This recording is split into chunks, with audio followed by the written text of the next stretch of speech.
Kalau ada pertanyaan, akankah Apple akan menjadi next Nokia? Akankah India menjadi next China dan meninggalkan jauh Indonesia? Akankah analisa banyak pengamat sejak tahun 2014, siapa yang lebih hebat pertumbuhan ekonominya sampai tahun 2030? India atau Indonesia? Bisa ditentukan sekarang.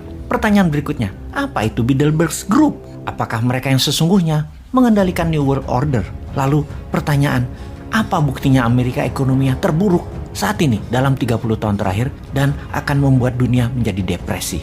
4 kali resesi, 4 kali pertumbuhannya negatif, dan inflasi tinggi yang dimulai tahun ini, 2022. Akankah perang Ukraina selesai dengan cepat? Akankah ada virus Omicron bermutasi menjadi lebih mematikan dibanding virus Delta? Siapakah negara yang memiliki pertumbuhan ekonomi tercepat di dunia dalam 40 tahun ini? Yang ternyata bukan Tiongkok. Sahabat, pertanyaan-pertanyaan tersebut adalah merupakan bagian dari informasi ke depan dalam channel kita kali ini. Pertanyaan yang akan membuat banyak sahabat mengerti apa yang sedang terjadi di dunia saat ini.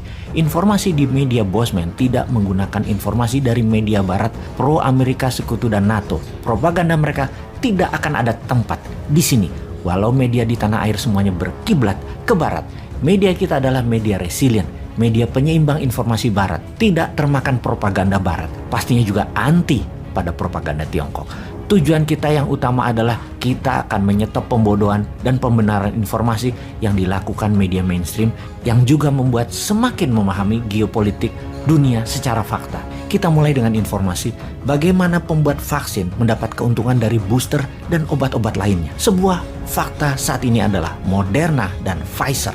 Investornya mendapat keuntungan 10 billion dolar dari vaksin Omicron saja.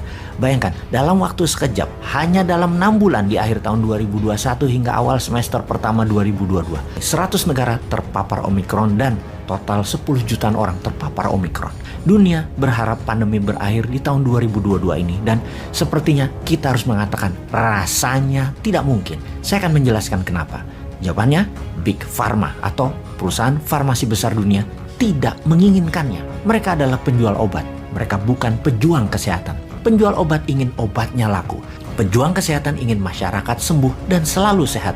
Jadi virus Wuhan Corona ini merupakan golden rule. Setiap kemunculannya, setiap penyebarannya, setiap mutasinya adalah keuntungan bagi Big Pharma. Siapa yang paling diuntungkan? Siapa lagi kalau bukan Moderna dan Pfizer?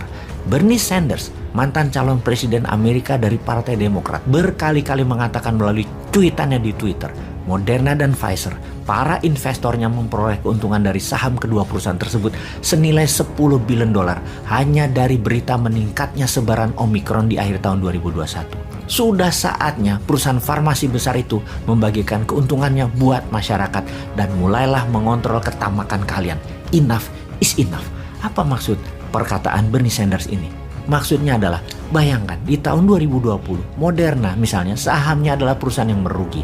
Di tahun 2021 memperoleh 7 billion dolar keuntungannya. Ini sangat masif, luar biasa. Beda lagi dengan Pfizer. Pfizer di tahun 2020 keuntungannya mencapai 8 billion dolar. Di akhir tahun 2021 Pfizer membukukan keuntungan 19 billion dolar, meningkat 124%. Kita rangkum sekali lagi. Di banyak negara, pemerintah, dokter, dan saintis ingin mencari cara untuk mengakhiri pandemi ini. Namun tidak bagi Big Pharma. Pfizer dan Moderna sibuk dengan memperbaiki model bisnis mereka. Dan agaknya kita harus bisa membaca ke arah mana Big Pharma membuat pandemi ini untuk tidak pernah berakhir. Kita mulai menghitung berapa biaya satu injeksi suntikan vaksin buatan Pfizer. Catatan dari Kementerian Kesehatan Inggris, biaya satu suntikan vaksin adalah $1. Dan berapa dijualnya? Hampir 30 dolar atau 30 kali atau 3000%. Itulah biaya yang harus dibayar oleh banyak pemerintahan di dunia ini. Bagaimana dengan Moderna? Sama, satu dos, satu injeksi sekitar 30-40 dolar. Dan ini adalah biaya yang dibayarkan oleh pemerintah Afrika Selatan dari data kami. Namun Big Pharma punya argumen di mana mereka mengeluarkan biaya jutaan dolar, bahkan billion untuk research dan development. Dan itu sudah tahunan lamanya.